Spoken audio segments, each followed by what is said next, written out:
आत्मा को कोई न तो स्वीकार कर सकता है सिद्धांत की तरह और न पुनरुक्ति की तरह कोई सम्मोहित हो सकता है। आत्मा को तो केवल वही लोग जान पाते हैं जो चैतन्य को बढ़ाते हैं। इस तरह जियो कि तुम पर राख इकट्ठी न हो, इस तरह जियो कि तुम्हारे भीतर का अंगारा जलता रहे, प्रकाशित हो। इस तरह जियो कि प्रति क्षण तुम होश में रहो, बेहोश नहीं। मुल्ला नसरुद्दीन को बच्चा पैदा हुआ, पहला ही लड़का था। नसरुद्दीन बड़ा खुश हुआ, अपने खास मित्र को बुलाया, खुशी मनाने दोनों शराब घर में गए। क्योंकि तुम एक ही खुशी जानते हो, बेहोशी। ये बड़े मजे की बात है। शिव, बुद्ध, महावीर, वे सब चिल्ला चिल्ला के कहते हैं कि दुनिया में एक ही आनंद है, वो है होश।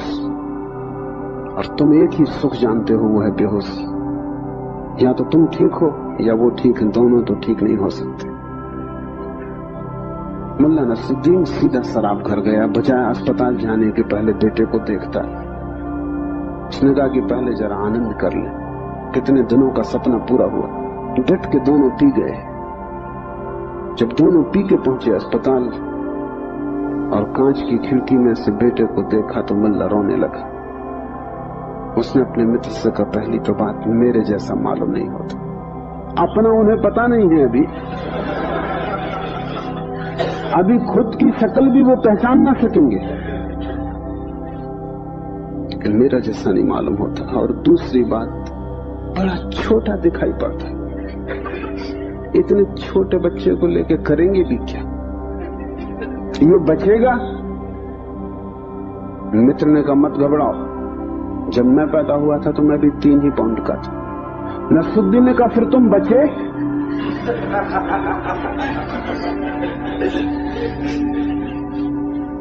मित्र सोचने लगा, क्योंकि वो भी बेहोशी में था। उसने का पक्का नहीं कह सकता।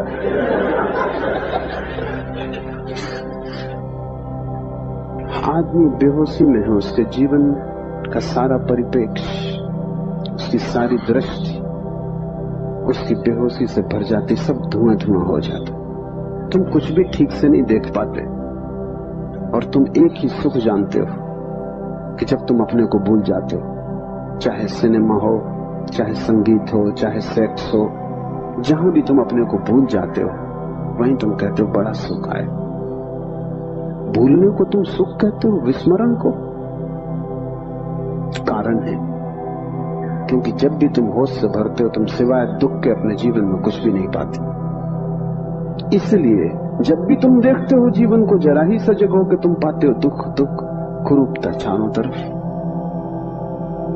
एक मेरे मित्र अविवाहित ही रह गए, उनसे मैंने पूछा कि क्या हुआ, कैसे चूक गए? तो उन्होंने कहा कि बड़ी अड़चन आई। जिस स्त्री को मैं प्रेम करता था, जब मैं शराब पी लेता तब वो मुझे सुंदर मालूम पड़ती, तब मैं शादी करने को राजी, लेकिन तब वो राजी नहीं। और जब मैं होश में होता तब मैं राजी नहीं, तब वो राजी होती थी। इसलिए चूक गए, कोई उपाय न हुआ, मेल न हो सका। तुम जब भी आंख खोल कर देखोगे सब तरफ कुरूपता और दुख पाओगे। जब तुम बेहोश होते हो तब सब ठीक लगता है। इसलिए तुम्हें तकलीफ मालूम पड़ती, चैतन्य आत्मा असंभव, इसलिए दुख से गुजरना होगा। उसको ही तपश्चर्या कहा है। जब कोई व्यक्ति जागना शुरू करता है तो पहले तो उसे दुख में से ही गुजरना होगा, क्योंकि तुमने जन्मों जन्मों तक दुख अपने चारों तरफ निर्मित किए हैं। कौन उनसे गुजरेगा तुम अगर न गुजरे तो? इसको हमने कर्म कहा है। कर्म का कुल इतना ही अर्थ है कि जन्मों जन्मों तक हमने चारों तरफ दुख निर्मित किए, जाने अनजाने हमने दुख की फसल बोई है, काटेगा कौन? तो जब भी तुम होश में आते हो तुम्हें फसल दिखाई पड़ती बड़ी लंबी, इस खेत से तुम्हें गुजरना पड़ेगा। डर के मारे तुम वहीं बैठ जाते हो, फिर आंख बंद करके शराब पी लेते हो कि ये तो बहुत झंझट का काम। लेकिन जितनी तुम शराब पीते हो उतनी ये फसल बढ़ती जाती। हर जन्म तुम्हारे कर्म की श्रृंखला में कुछ और जोड़ जाता है, घटाता नहीं। तुम और भी गर्त में उतर जाते हो, नर्क और करीब आ जाता है। होश से भरोगे तो पहला तो घटना ये घटने ही वाली है कि तुम्हारे जीवन में चारों तरफ दुख दिखाई पड़ेगा, नर्क, क्योंकि तुमने वो निर्मित किया है।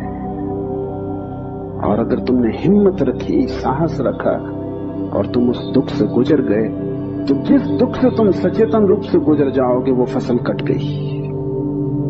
उन दुखों से तुम्हें न गुजरना पड़ेगा फिर। और अगर एक बार तुम सारी दुख की श्रृंखला से गुजर जाओ, कर्म की श्रृंखला से, क्योंकि वो तुम्हारी आत्मा के चारों तरफ बंधी हुई जंजीरें, अगर तुम उन सब से गुजर जाओ और होश न खो और हिम्मत जारी रखो कि कोई फिक्र नहीं, जितना दुख मैंने पैदा किया है मैं गुजरूंगा, मैं अंत तक जाऊंगा। मैं उस प्रथम घड़ी तक जाना चाहता हूं जब मैं निर्दोष था और दुख की यात्रा शुरू न हुई थी, जब मेरी आत्मा परम पवित्र थी और मैंने कुछ भी संग्रह न किया था दुख का। मैं उस समय तक प्रवेश करूंगा ही, चाहे कुछ भी परिणाम हो, कितना ही दुख, कितनी ही पीड़ा। अगर तुमने इतना साहस रखा तो आज नहीं कल दुख से पार होकर तुम उस जगह पहुंच जाओगे जहां शिव का सूत्र तुम्हें समझ में आएगा, चैतन्य आत्मा है। और एक बार तुम अपने भीतर के चैतन्य में प्रतिष्ठित हो जाओ, फिर तुमसे कोई दुख पैदा नहीं होता, क्योंकि बेहोश आदमी अपने चारों तरफ दुख पैदा करता है। तुमने देखा है शराबी को चलते हुए रास्ते पर वो कैसा डगमगाता है? ऐसी तुम्हारी जिंदगी है, कहीं पैर रखते हो कहीं पड़ता है, कहीं जाना चाहते हो कहीं पहुंच जाते हो, कुछ करना चाहा था कुछ और ही हो जाता है, कुछ कहने निकले थे कुछ और ही कह के घर लौट आते। इसे तुम रोज देख रहे हो, फिर भी तुम समझ नहीं पाते कि क्यों हो रहा है। तुम गए थे किसी से क्षमा मांगने और झगड़ा करके वापस आ गए। होश में हो तुम बात प्रेम की कर रहे थे, दुश्मनी हो गई। एक आदमी शराब पिए आकाश की तरफ देखता हुआ चला जा रहा था। एक कार उसके पास से निकली, बामुश्किल ड्राइवर बचा पाया। गाड़ी रोक के ड्राइवर ने कहा, महानुभाव, अगर आप नहीं देखते वहां जहां आप जा रहे हैं तो फिर आप वहीं चले जाएंगे जहां आप देख रहे हैं। और हम सब चले जा रहे हैं, हमें कुछ पता भी नहीं कि हम कहां जा रहे हैं, क्यों जा रहे हैं, कहां देख रहे हैं, क्यों देख रहे हैं। क्योंकि एक बेचैनी है भीतर जो बैठने भी नहीं देती, एक शक्ति है भीतर जो चलाए चली जाती है।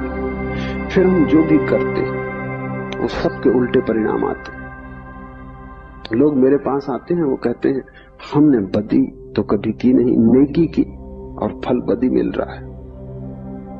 ऐसा हो नहीं सकता कि तुम नेकी करो फल में बदी मिले। ऐसा हो नहीं सकता कि तुम आम के बीज बो और नीम के फल लगे। ऐसा हो नहीं सकता। इतनी हो सकता है कि तुम ऐसे बेहोशी में बोए होगे, बोए तुमने नीम के ही फल, तुम होश में न थे, क्योंकि वृक्ष थोड़ी झूठ बोलेगा। तुम ही कहीं बोते वक्त भूल में पड़े होगे। तुम जब नेकी भी करते हो तब भी तुम्हारा नेकी करने का मन नहीं होता। तुम सच भी बोलते हो तो तुम दूसरे को चोट पहुंचाने के लिए सच बोलते हो। तुम सच बोलते हो दूसरे के अपमान के लिए। तुम सच बोलते हो जैसे तुम सच का उपयोग एक घातक हथियार की तरह कर रहे हो। तुम्हारे सत्य कड़वे होते, सत्य के कड़वे होने की कोई भी जरूरत नहीं, लेकिन मजा तुम्हें कड़वेपन में है, सत्य में तुम्हें मजा भी नहीं। तुम्हारा झूठ सदा मीठा होता है, तुम्हारा सत्य सदा कड़वा होता है। बात क्या है? क्या कड़वापन सत्य का स्वभाव है? क्या मिठास झूठ का हिस्सा है? नहीं। झूठ को तुम चलाना चाहते हो, तुम उसे मीठा बनाते हो, क्योंकि अगर वो मीठा ना होगा तो चलेगा नहीं। एक तो झूठ चलना मुश्किल, मिठास के सहारे ही चलेगा। जैसे कड़वी दवा की गोली पर हम मीठी परत चढ़ा देते, बच्चा मीठी गोली समझ के खा लेता है, और जब तक कड़वेपन का पता चलता तब तक गोली भीतर जा चुकी है। तुम झूठ को मीठा बनाते हो क्योंकि तुम झूठ चलाना चाहते हो। तुम सत्य को कड़वा बनाते हो क्योंकि सत्य से तुम केवल चोट करना चाहते हो, उसको चलाना नहीं चाहते। तुम सत्य बोलते ही तब हो जब तुम सत्य का इस तरह उपयोग कर सको कि वो झूठ से बदतर साबित हो, तभी तुम बोलते हो। तुम बेहोश हो, तुम्हारे कृत्यों का तुम्हें कुछ पता नहीं कि तुम क्या कर रहे हो। इसे थोड़ा होश पूर्वक देखना शुरू करो। जो तुम बोलना चाहते हो वही बोले, या तुम कुछ और बोल गए? क्या तुमने यही सोचा था बोलने के लिए जो तुम बोले? मार्क ट्वेन लौटता था एक रात। उसकी पत्नी ने पूछा, घर आया, पत्नी ने पूछा कैसा रहा व्याख्यान? वो व्याख्यान देने गया था। उसने कहा कौन सा व्याख्यान? जो मैंने तैयार किया था वो, या जो मैंने वहां दिया वो, या जो मैं चाहता था कि देता वो? कौन सा व्याख्यान? एक तो आदमी तैयार करता है और एक आदमी फिर जो देता है, उसमें बड़ा फर्क है। और फिर एक जो घर लौटते वक्त तो सोचता है दिया होता है। तीनों अलग अलग है। होश में हो, सब निशाने तुम्हारे चूक जाते। तुम्हारी जिंदगी में कभी भी कोई निशाना लगा? आंख बंद करके भी आदमी तीर चलाता रहे तो कभी ना कभी निशाना लगेगा। मैंने सुना है कि अगर बंद घड़ी भी दीवार पर टंगी रहे तो 24 घंटे में 2 बार सही समय बताएगी। तुम्हारी जिंदगी में ऐसा भी नहीं आया कि 2 बार भी तुमने सही समय बताया हो। तुम बंद घड़ी से गए बीते। अंधेरे में भी आदमी तीर चलाता रहे तो कभी न कभी निशान तो लग जाए। तुम खुली आंख से होश में प्रकाश में तीर चलाते हो, कभी निशाने पे नहीं लगता। क्या बात होगी? मुल्ला नसरुद्दीन को बड़ा शौक था हिरन की शिकार करने का। तीसरी बार जब वो शिकार करने जंगल पहुंचा और जंगल के विश्राम गृह में उसने अपना सामान रखा और तैयारी की, और जब सूटकेस खोला तो उसने एक बड़ी फोटो रखी थी और पत्नी ने उस फोटो के नीचे लिखा था, मुल्ला हिरन इस तरह का होता है। उन्हें शिकार का शौक था लेकिन हिरन का पता नहीं था। तुम कुछ भी मार मूर के घर आ जाओगे, हिरन ठीक से फोटो देख लेना। तुम सब जगह चूक गए हो। वही तुम्हारे जीवन का दुख है और चूकने का कुल कारण है कि तुम होश में नहीं हो। इसलिए जो भी करो होश पूर्वक करो। उठो तो भी होश पूर्वक, चलो तो भी होश पूर्वक। महावीर ने कहा है विवेक से चलो, विवेक से बैठो, विवेक से भोजन करो, विवेक से बोलो, विवेक से सो तक। महावीर से कोई पूछता है कि साधु कौन, तो महावीर ने कहा जो अमूर्छित है।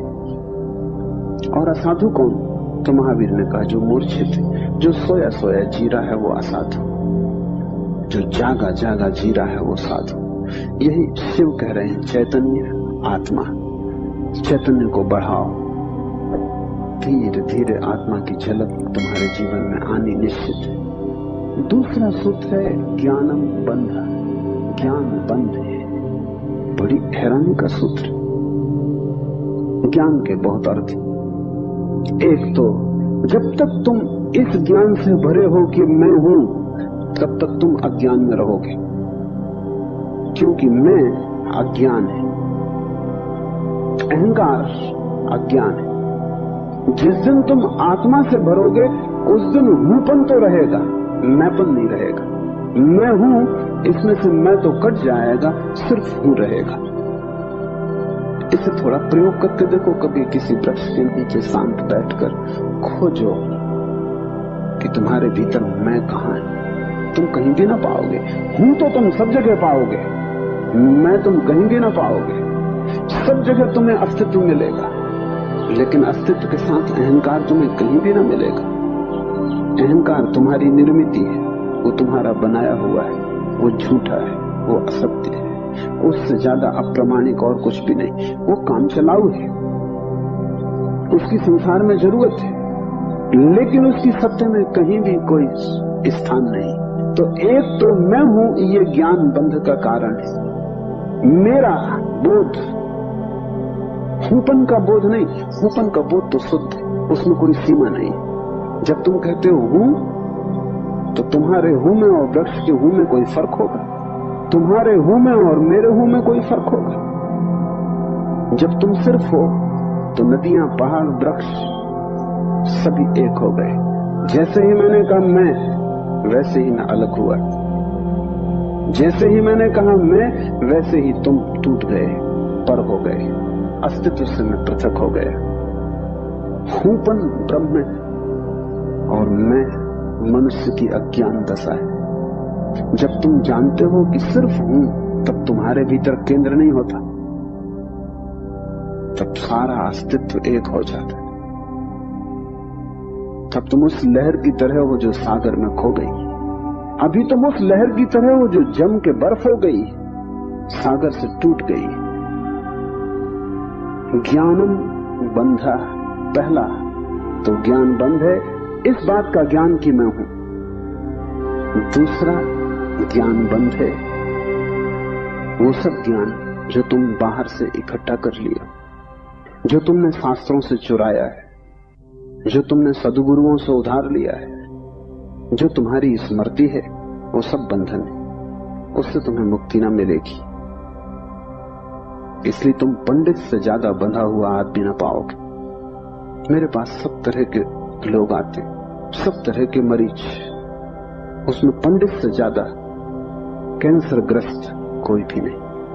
उसका इलाज नहीं, वो ला इलाज। उसकी तकलीफ यह है कि वो जानता है, इसलिए न वो सुन सकता न वो समझ सकता। तुम उससे कुछ बोलो, इसके पहले कि तुम बोलो उसने उसका अर्थ कर लिया है। इसके पहले कि वो तुम्हें सुने उसने व्याख्या निकाल ली। शब्दों से भरा हुआ चित्त जानने में असमर्थ हो जाता है। वो इतना ज्यादा जानता है बिना कुछ जाने, क्योंकि सब जाना हुआ उधार है। शास्त्र से अगर ज्ञान मिलता होता तो सभी के पास शास्त्र है, ज्ञान सभी को मिल गया होता। ज्ञान तो तब मिलता है जब कोई निशब्द हो जाता है, जब वो सभी शास्त्रों को विसर्जित कर देता है, जब वो सब ज्ञान को जो दूसरों से मिला है वापस लौटा देता है जगत को, जब वो उसे खोजता है जो मेरा मूल अस्तित्व है, जो मुझे दूसरे से नहीं मिला। इसे थोड़ा समझो, तुम्हारा शरीर तुम्हें मां और पिता से मिला है। तुम्हारे शरीर में तुम्हारा कुछ भी नहीं है। आधा तुम्हारी मां का दान है, आधे तुम्हारे पिता का दान है। फिर तुम्हारा शरीर तुम्हें भोजन से मिला है, वो जो रोज तुम भोजन कर रहे हो। 5 तत्वों से मिला है, वायु है, अग्नि है, 5 तत्व हैं, उनसे तुम्हें मिला है। इसमें तुम्हारा कुछ भी नहीं है। लेकिन तुम्हारी चेतना तुम्हें 5 तत्वों में से किसी से भी नहीं मिली। तुम्हारी चेतना तुम्हें मां और पिता से भी नहीं मिली। तुम जो जो जानते हो वो तुमने स्कूल विश्वविद्यालय से सीखा है, शास्त्रों से सुना है, गुरुओं से पाया है। वो तुम्हारे शरीर का हिस्सा है, तुम्हारी आत्मा का नहीं। तुम्हारी आत्मा तो वही है जो तुम्हें किसी से भी नहीं मिली। जब तक तुम उस शुद्ध तत्व को न खोज लोगे जो निपट तुम्हारा है, जो तुम्हें किसी से भी नहीं मिला है, न माँ ने दिया, न पिता ने, न समाज ने, न गुरु ने, न शास्त्र ने, वही तुम्हारा स्वभाव है। ज्ञान बंद है क्योंकि वो तुम्हें इस स्वभाव तक न पहुंचने देगा। ज्ञान ने ही तुम्हें बांटा है। तुम कहते हो मैं हिंदू, तुमने कभी सोचा कि तुम हिंदू क्यों हो? तुम कहते हो मैं मुसलमान, तुमने कभी विचारा कि तुम मुसलमान क्यों हो? हिंदू और मुसलमान में फर्क क्या है? क्या उनका खून निकाल के कोई डॉक्टर परीक्षा करके बता सकता है कि हिंदू का खून है, ये मुसलमान का खून है? क्या उनकी हड्डियां काट के कोई बता सकता है कि हड्डी मुसलमान से आती है कि हिंदू से आती है? कोई उपाय नहीं। शरीर की जांच से कुछ भी पता न चलेगा, क्योंकि दोनों के शरीर 5 तत्वों से बनते हैं। लेकिन अगर उनकी खोपड़ी की जांच करो तो पता चल जाएगा कि कौन हिंदू है कौन मुसलमान है, क्योंकि दोनों के शास्त्र अलग, दोनों के सिद्धांत अलग, दोनों के शब्द अलग। शब्दों का भेद है तुम्हारे बीच। तुम हिंदू हो क्योंकि तुम्हें एक तरह का ज्ञान मिला जिसका नाम हिंदू, दूसरा जैन है क्योंकि उसे दूसरे तरह का ज्ञान मिला जिसका नाम जैन। तुम्हारे बीच जितने फासले हैं, दीवालें हैं, वो ज्ञान की दीवालें, और सब ज्ञान उधार। तुम एक मुसलमान बच्चे को हिंदू के घर में रख दो, वो हिंदू की तरह बड़ा होगा, वो ब्राह्मण की तरह जनेऊ धारण करेगा, वो उपनिषद और वेद के वचन उद्धृत करेगा। और तुम एक हिंदू के बच्चे को मुसलमान के घर रख दो, वो कुरान की आयत दोहराएगा। ज्ञान तुम्हें बांटता है, क्योंकि ज्ञान तुम्हारे चारों तरफ एक दीवार खींच देता है, और ज्ञान तुम्हें लड़ाता है, और ज्ञान तुम्हारे जीवन में वैमनस्य और शत्रुता पैदा करता है। थोड़ी देर को सोचो, अगर तुम्हें कुछ भी ना सिखाया जाए कि तुम हिंदू हो या मुसलमान या जैन या पारसी, तो तुम क्या करोगे? तुम बड़े होगे एक मनुष्य की भांति, तुम्हारे बीच कोई दीवार ना होगी। दुनिया में कोई 300 धर्म है, 300 कारागृह, और हर आदमी पैदा होते से एक कारागृह या दूसरे कारागृह में डाल दिया जाता है। और पंडित पुरोहित बड़ी चेष्टा करते हैं कि बच्चे पे जल्दी से जल्दी कब्जा हो जाए। उसको वो धर्म शिक्षा कहते हैं। उससे ज्यादा अधर्म और कुछ भी नहीं। वो उसको धर्म शिक्षा कहते हैं। 7 साल के पहले बच्चे को पकड़ ले, क्योंकि 7 साल का बच्चा अगर बड़ा हो गया तो फिर पकड़ना रोज रोज मुश्किल होता जाएगा। और बच्चे को अगर थोड़ा भी बोध आ गया तो फिर वो सवाल उठाने लगेगा, और सवालों का जवाब पंडितों के पास बिल्कुल नहीं है। पंडित सिर्फ मूढ़ों को तृप्त कर पाते हैं। जितनी कम बुद्धि का आदमी हो, पंडित से उतनी जल्दी तृप्त हो जाता है। वो एक प्रश्न पूछता, उत्तर मिल जाता है। तुम जाते हो पंडित से पूछते हो संसार को किसने बनाया, वो कहता भगवान ने। तुम प्रश्न घर लौटाते हो बिना पूछे कि भगवान को किसने बनाया। अगर तुम दूसरा प्रश्न पूछते, पंडित नाराज हो जाता, क्योंकि उसका उसे भी पता नहीं, किताब में वो लिखा नहीं। और फिर झंझट की बात है, परमात्मा को किसने बनाया। फिर तुम पूछते ही चले जाओगे, वो कोई भी जवाब दे, तुम पूछोगे उसको किसने बनाया। अगर गौर से देखो तो तुम्हारे पहले सवाल का जवाब दिया नहीं गया है। पंडित ने तुम्हें सिर्फ संतुष्ट कर दिया क्योंकि तुम बहुत बुद्धिमान नहीं।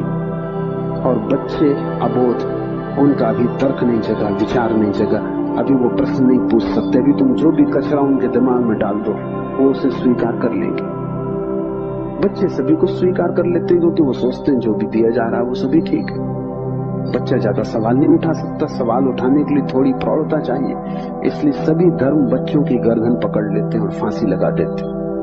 फांसी बड़ी सुंदर है। किसी के गले में बाइबल लटकी, किसी के गले में समयसार लटका है, किसी के गले में कुरान लटकी, किसी के गले में गीता लटकी। ये इतने प्रीतिकर बंधन है कि इनको छोड़ने की हिम्मत फिर जुटानी बहुत मुश्किल है।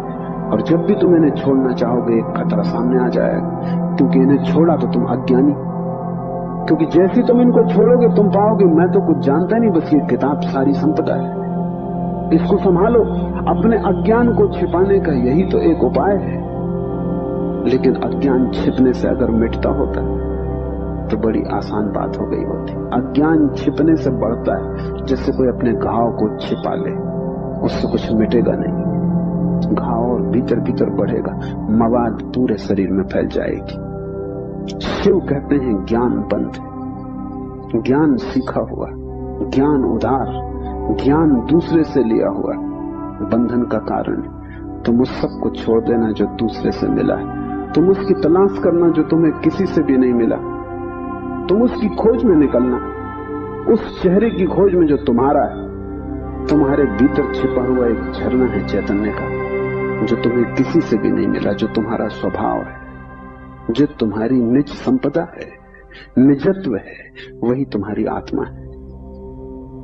तीसरा सूत्र है योनि वर्ग और कला शरीर है। योनि से अर्थ है प्रकृति, इसलिए हम स्त्री को प्रकृति कहते हैं। स्त्री शरीर देती है, वो प्रकृति की प्रतीक है। और कला का अर्थ है कर्ता का भाव। एक ही कला है, वो कला है संसार में उतरने की कला, और वो है कर्ता का भाव।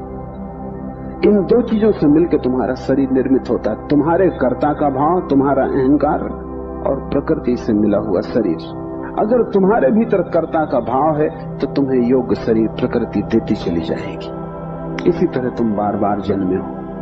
कभी तुम पशु थे, कभी पक्षी थे, कभी वृक्ष थे, कभी मनुष्य। तुमने जो चाहा है वो तुम्हें मिला है। तुमने जो आकांक्षा की है, तुमने जो कर्तव्य की वासना की है, वही घट गया है। तुम्हारे कर्तव्य की वासना घटना बन जाती, विचार वस्तु में बन जाती। इसकी बहुत सोच विचार के वासना करना, क्योंकि सभी वासनाएं पूरी हो जाती देर अबेर। अगर तुम बहुत बार देखते हो आकाश में पक्षी को और सोचते हो कैसी स्वतंत्रता पक्षी को, खास हम पक्षी होते, देर न लगेगी, जल्दी तुम पक्षी हो जाओ। तुम अगर देखते हो एक कुत्ते को संभोग करते हुए और तुम सोचते हो कैसी स्वतंत्रता, कैसा सुख, जल्दी ही तुम कुत्ते हो जाओ।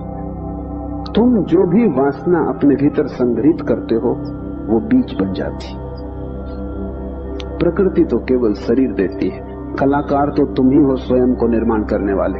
अपने शरीर को तुमने ही बनाया है, ये कला का अर्थ है। कोई तुम्हें शरीर नहीं दे रहा है, तुम्हारी वासना ही निर्मित करती। तुमने कभी ख्याल किया रात तुम सोते हो तो आखिरी जो विचार होता है सोते समय वही सुबह उठते वक्त पहला विचार होगा। तो रात भर तुम सोए रहे, वो बीच की तरह विचार भीतर पड़ा रहा, जो अंतिम था वो सुबह प्रथम होगा। तुम मरोगे इस शरीर से, आखिरी मरते क्षण में तुम्हारे सारे जीवन की वासना संग्रहित होकर बीज बन जाएगी। वही बीज नया गर्भ बन जाएगा। जहां से तुम मिटे वहीं से तुम फिर शुरू हो जाओगे। तुम जो भी हो ये तुम्हारा ही कृत्य है, किसी दूसरे को दोष मत देना। यहां कोई दूसरा है भी नहीं जिसको दोष दिया जा सके। ये तुम्हारे ही कर्मों का संचित फल है। तुम जो भी हो, सुंदर कुरूप, दुखी सुखी, स्त्री पुरुष, तुम जो भी हो ये तुम्हारे ही कृत्यों का फल है। तुम ही हो कलाकार अपने जीवन के। मत कहना कि भाग्य ने बनाया है, क्योंकि वो धोखा है। उस भांति तुम जिम्मेवारी किसी और पर टाल रहे हो। मत कहना कि परमात्मा ने भेजा है। तुम परमात्मा पे जिम्मेदारी मत डालना, क्योंकि ये तरकीब है खुद के दायित्व से बचने की। इस कारागृह में तुम अपने ही कारण हो। जो व्यक्ति इस बात को ठीक से समझ लेता है कि अपने ही कारण में यहां हूं, उसके जीवन में क्रांति शुरू हो जाती। शिव कह रहे हैं योनि वर्ग और कला शरीर है। प्रकृति तो सिर्फ योनि है, वो तो सिर्फ गर्भ है। तुम्हारा अहंकार उस योनि में बीज बनता है। तुम्हारे कर्तृत्व का भाव कि मैं ये करूं, मैं ये पाऊं, मैं ये हो जाऊं, उसमें बीज बनता है।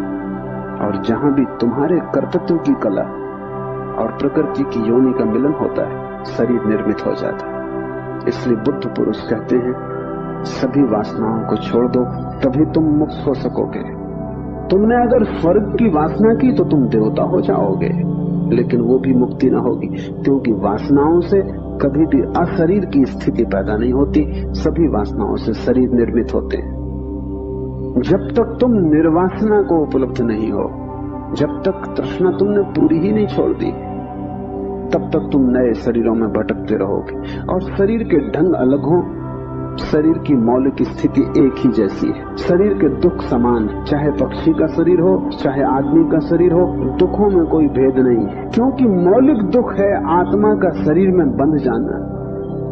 मौलिक दुख है कारागृह में प्रविष्ट हो जाना। फिर कारागृह की दीवारें वर्तुलाकार है कि त्रिकोण है कि चौकोन है, उससे कोई हल नहीं होता, उससे कुछ फर्क नहीं पड़ता है।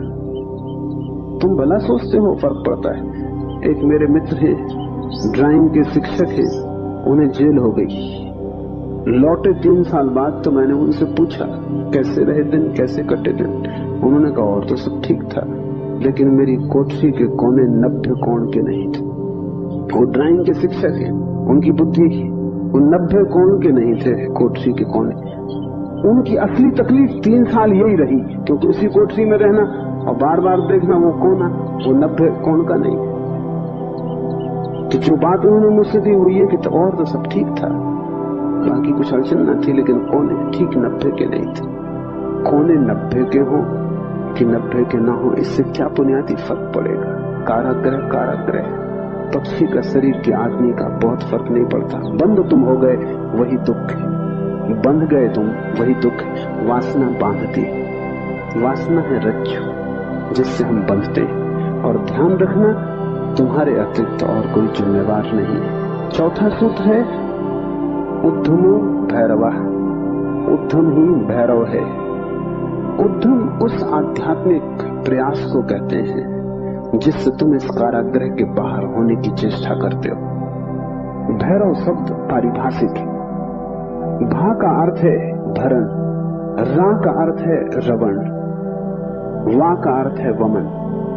भरण का अर्थ है धारण, रवण का अर्थ है संहार और वमन का अर्थ है फैलाना।